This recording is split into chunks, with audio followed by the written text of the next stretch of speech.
मैं जब भी तुम्हारी दुकान पर आती हूँ तो मैं देखती हूँ कि तुम्हारा बेटा तुम्हारे लिए बहुत काम कर रहा है। तुम सही में उस पर बहुत गुरूर करती होगी। ओह हाँ, मेरा बेटा प्रतिदिन मेरे लिए खुशी लाता है और मेरा वर्तमान आनंद सुलेमान राजा के ज्ञान की वजह से है। तुम क्यों राजा की बुद्धि की प्रशंसा कर रही हो जबकि मैं तुम्हारे बेटे की बात कर रही हूँ? इन दोनों बातों में क्या संबंध है? ठीक है, मैं तुम्हें बताऊंगी। एक रात बहुत वर्षों पहले सुलेमान एक किशोर राजा था। सपने में परमेश्वर प्रकट हुआ और सुलेमान से पूछा कि वह क्या चाहता है। हे प्रभु, तूने अपने दास को एक राजा बनाया है, परंतु मैं एक किशोर हूँ और मैं अनुभवहीन हूँ। तेरा दास तेरे चुने हुए लोगों के बीच खड़ा है। अपने दास को एक समझने का मन दे, जिससे मैं समझदारी से निर्णय ले सकूं तथा सही और गलत के बीच अंतर कर सकूं।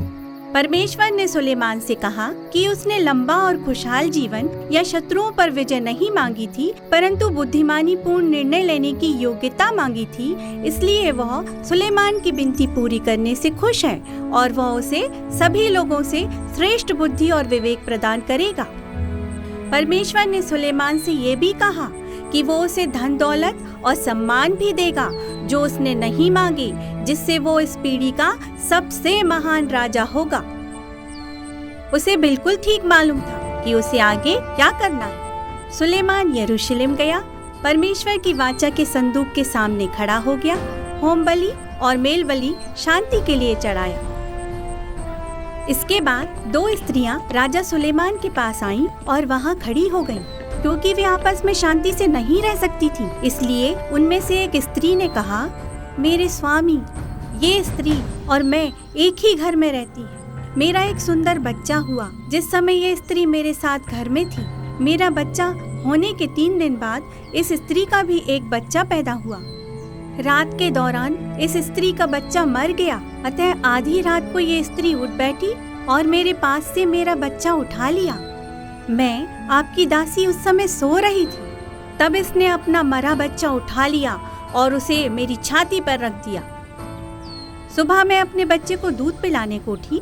मुझे आश्चर्य हुआ क्योंकि वो जाग नहीं रहा था और वो मरा हुआ था।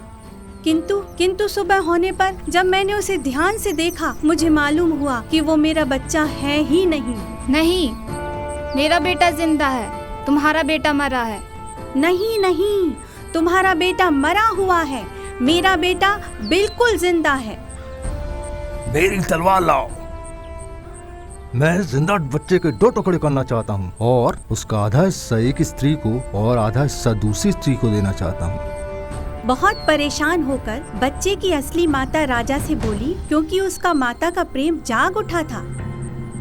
मेरे स्वामी, जिंदा बच्चा उसे दे दीजिए।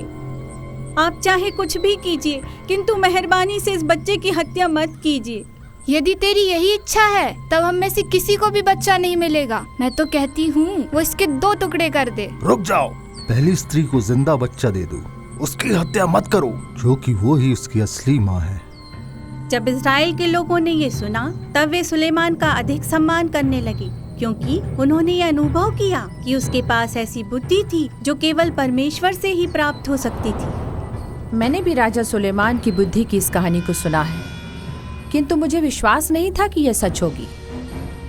मैंने तो वास्तव में सोचा था कि किसी ने राजा की प्रशंसा के लिए कहानी बना दी होगी। नहीं, मैं वचन देती हूँ कि ये एक सत्य कहानी है। मैं जानती हूँ, क्योंकि मैं ही वो स्त्री थी जो अपना बच्चा लगभग खो चुकी थी।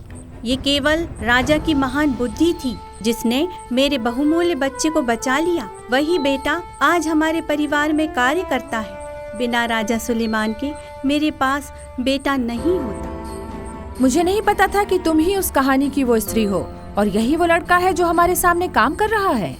राजा सुलेमान को ऐसी बुद्धि देने के लिए मैं परमेश्वर की प्रशंसा करती हूँ और अब समझती हूँ और पूरी रीति से मान भी लेती हूँ। वास्तव में परमेश्वर ही ज्ञान का स्रोत है और मैं भी परमेश्वर से ऐसी ही बुद्धि मांगना चाहती हूँ।